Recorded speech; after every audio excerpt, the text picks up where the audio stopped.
Cungo'da bayla alaqzada buluşqa başladı. Merkezi banka chet elde pul amanet qo'yishda ig'irlashtirdi. Vanvitor betida ig'irlashtirdi mavzuli xabar Vanvitor betida e'lon qilindi. Bu izdan davomli leksiyamizni davomlashtiramiz vatandoshim. Xabar mundaq başlandı. Pulu bar kişiler pulunu chet eli elib chiqib amanet qo'yish harakatlari to'g'risida Jungo Merkezi Xalq Bankasi va Davlat Xalq ishlar İdaresi xilmi-xil usul chiqarib, dasbida naqd pul bank hisobot umumiy doklati bo'yicha 200 ming xalq pul omonat qo'yishi bo'lgan ishni endilikda 50 ming yuanga tushadi.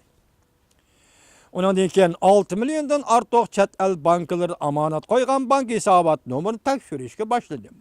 Qatar kelayotgan harakatlar Jungo boylariga besim paydo qilib, nurg'un boylik chet elda soni bo'yicha oshkorlan.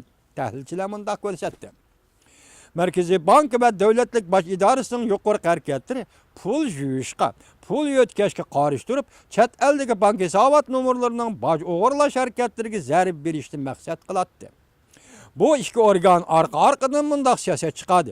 Pul muomala organlari yuqori miqdorli sodisi va soda qilsa bo'ladigan dokladni boshqarish chorasi, davlat fuqarosi hisoblanmaydigan kishilarning bank hisobot nomeri chetiladigan uchor aloqalarni tekshirish, boshqarish chorasi, fikr elish tizimlari qatorliq siyosatlarni o'ttirg'i chiqarishdan qaraganda Jungoning boshqarish organlarining davlat ichi va davlat sirtida omonat qo'ygan pulni boshqarish jihatda to'rt tashlab yig'ib elish davrining kelganligini ko'rsatdi. Bunda ahvol ostida Jungoning boylari pulni yo'tkab ketishdan borgan sari qiyinlashganligini tushunishga boshladi. Bo'libmi, pul yuyish, qarshi boj tekshirishning qattiq bo'lishi Jungo boylari qo'lidagi pulni qanday bir taraf qilishni bilmaydigan qarang'liq ahvol ichida qoldi. Privat bankasi mundaq ko'rsat, Jungo pulliq boylar uchun aytganda Xalq bankasi qatorliq organlarning boshqarish, tizginlash, pulning chiqib ketishini cheklash tufayli kishilarning boyligi endi hukumatga oshkora bo'ldi. Gapning o'chig'i Jungoda privat tugay deb qoldi. Privat tugay deb qoldi, shunga pulni cheklashga boshladi degan gaplar matbuotdan.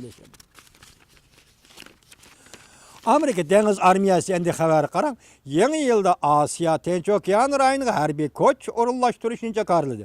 Mavzuli xabar 1-oyning 6-kuni Amerika ovozidan Xitoy til programmasi e'lon qilindi. Xabar mundaq boshlandi. Washington yangi yil boshlanishi bilan Amerika Qo'shma Shtatlar Dengiz Armiyasi Osiyo Tinch okean rayoniga ko'p xil harbiy kuch o'rinlashtirishni chaqirdi. Harbiy ishlar mutaxassisi mundaq ko'rsatdi. Bu o'rinlashtirish Amerika bir necha yildan bir yo'l qo'ygan Osiyo tanqidlashtirish siyosatining bir mazmuni hisoblanadi.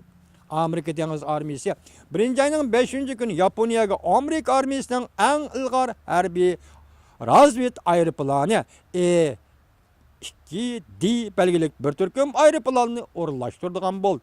Amerika Dengiz Armiyasi bir parcha bayonotida mundaq ko'rsatdi.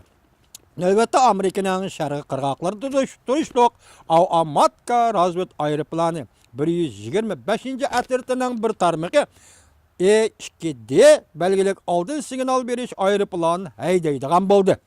Bu ətirat bu yıl 2-ci ayda Deniz Armiyasi quruqluqda jang qilg'uchi qismda turuşluq Yaponiya Yango shahri havo armiya bazasiga berib urilishidi.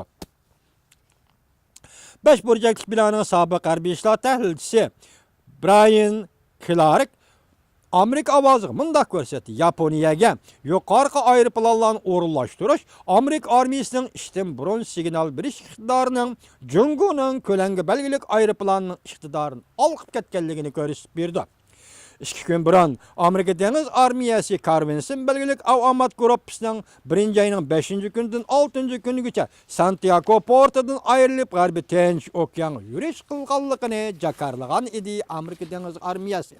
Amerika Dengiz Armiyasi bir parcha bayonotida yuqorqi harbiy ishlar o'rinlashtirishlari Amerika Dengiz Armiyasining Osiyo Tinch okean siyosatining strategik iddisining bir qismiga munosabatlidir. Jumladan Amerikaning eng ilg'or harbiy kuchini oldingi saf Osiyo Tinch okean rayoniga o'rinlashtirib, u yerda bexatarlik va muqimlikni qo'g'daydi. Navbatda Amerika Davlat Majlisi rahbarlari va davlat mudofaa sobiq amaldorlari mundaq ko'rsatdi. Amerika navbatda siyasi rəhbərlik, yəni prezident almışның halqılıq paytı turvatıdı. Amerikanın yoşurun düşmanı dəl muş paytı Amerikanın dünya və raylarının bexatarligini qoğdaş iqtidarını sınab bakmaqçı buludu. Bəzi küzətkişilər bunda görsətdi. Amerika armiyasının muşu vaxt hərbi orullaşdırışını küçəytişi bexatarlik krizisi yüz bərgəndə taqabıl duruş qıpayılıqdı. Presiyaga chiqqan general Mitchell David Amerika avazını görsətdi. Amerika Deniz Armiyasının yıl 5'de Asiya Tinch Okean rayını bir neçə xil hərbi orunlaşdırışını jakarlıqallıqı bu birdemlik taqabıl duruş tədbiri emas. Belki Cungunun hərbi kengaymiçilik siyasetiga taqabıl duruşның uzun müddetlik tədbiridir deb görsətdi.